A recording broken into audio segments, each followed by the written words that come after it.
Good morning and welcome to Tuesdays with a Pilgrim.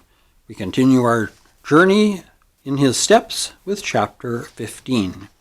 When Roland left his club and started down the street that afternoon, he had come suddenly and accidentally upon Rachel Winslow.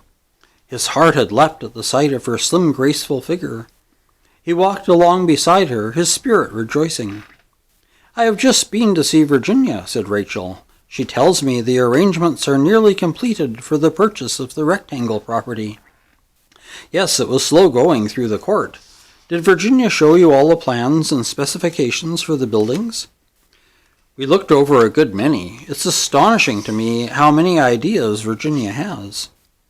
"Virginia knows more about church procedure in America than a good many professional slum workers. She has been spending nearly all summer in getting information." Roland was beginning to feel more at ease as they talked about this project. It was safe, common ground. "What have you been doing all summer?" Rachel asked suddenly. "I have not seen much of you." Then her face warmed slightly, as if she might have implied more interest in Roland than she felt. "I've been very busy," replied Roland briefly. "Tell me something about it," persisted Rachel. "You say so little. Have I a right to ask?" "Yes, certainly," he replied with a grateful smile. "I am not certain I can tell you much. I've been trying to find some way to reach the men I once knew." He stopped suddenly, as if he were almost afraid to go on. Yet he was encouraged by the interest on Rachel's face. "I made the pledge to do as I believed Jesus would do. Then I asked myself, where would I be of any use to him? Where else but with my old friends?" "That is what I do not understand. What can you do with clubmen?" asked Rachel. "Did it ever occur to you that of all the neglected beings in our social system, none are quite so completely left alone as the fast young men who will fill clubs and waste their time and money as I used to do?" replied Roland. "The churches do show concern for the poor miserable creatures like those in the rectangle. They make some effort to reach the working men. They send money and missionaries to foreign lands, but there are no Christian efforts for reaching the fashionable, dissipate young men around town, the clubmen. And yet no class of people needs it more. I said to myself, I know these men, their good and bad qualities. I have been one of them. I am not fitted to reach the rectangle people. They would ridicule me. But I think I could possibly help some of my friends. So that is what I have been trying to do." He paused. "But it has also been my cross." Roland's voice was so low on the last sentence that Rachel barely heard him. She hesitated to ask what his methods were. Her interest in his plans was larger than mere curiosity. Roland Page was so different now from the dissipated young man who had asked her to be his wife that she could not help thinking of him as if he were an entirely new acquaintance. They had turned up the street to Rachel's house. It was the same street where Roland had asked Rachel why she would not love him. They were both stricken with a sudden shyness as they went on. "In your work with the clubmen, with your old acquaintances, what sort of reception do they give you? How do you approach them? What do they say?" she finally asked. "It depends on the man. A good many of them think I am a crank. I try to be wise. Some of the men have responded. Only a few nights ago, a dozen of us became honestly and earnestly engaged in a conversation over religious questions. I have had great joy seeing several of the men question their own morality. A few have started going to church. I'm too new a Christian to be a good evangelist, so I'm feeling my way along. One thing I have found out, the men are not avoiding me.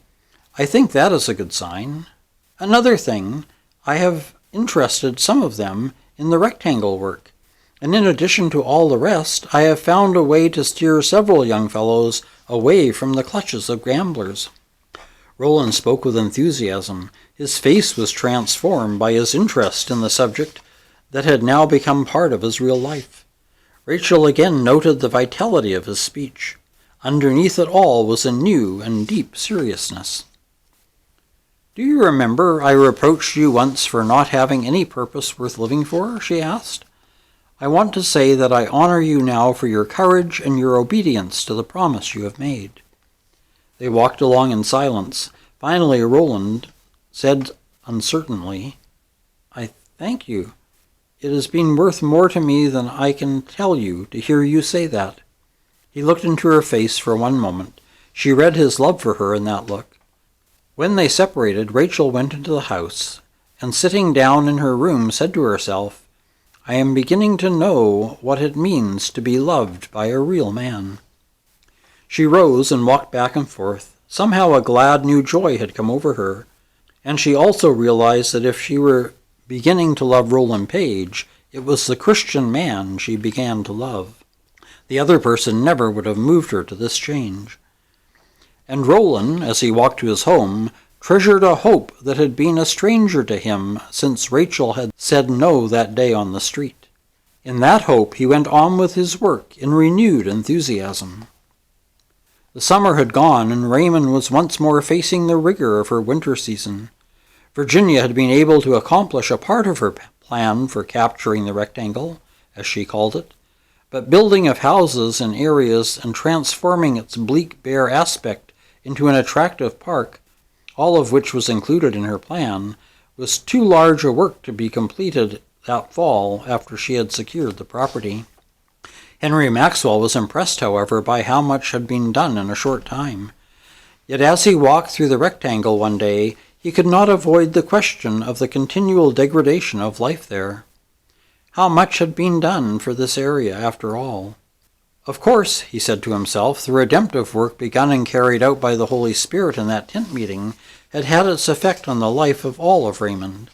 But as he walked past saloon after saloon and noted the crowds going in and coming out of them, as he saw the wretched dens, as many as ever apparently, as he caught the brutality and squalor and open misery and degradation on countless faces of men and women and children, he sickened at the sight. He found himself asking how much cleansing $1 million poured into the cesspool would accomplish.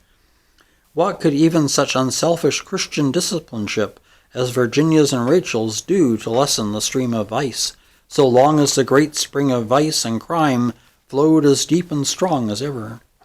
Was it not a practical waste of beautiful lives for these young women to throw themselves into this earthly hell, when for every soul rescued by their sacrifice, the saloon made 2 more that needed rescue? He could not escape the question. It was the same that Virginia had put to Rachel in her statement that, in her opinion, nothing really permanent would ever be done until the saloon was taken out of the rectangle. Henry Maxwell went back to his parish work that afternoon with added convictions on the licensing business. But if the saloon was a factor in the life of Raymond, no less was First Church and its little company of disciples who had pledged to do as Jesus would do. Henry Maxwell, standing at the very center of the movement, was not in a position to judge its power as someone from the outside might have done. But Raymond itself felt the touch in many ways, not knowing all the reasons for the change. And that's the end of chapter 15. Next week, chapter 16. Until then, take care, stay safe, and God bless.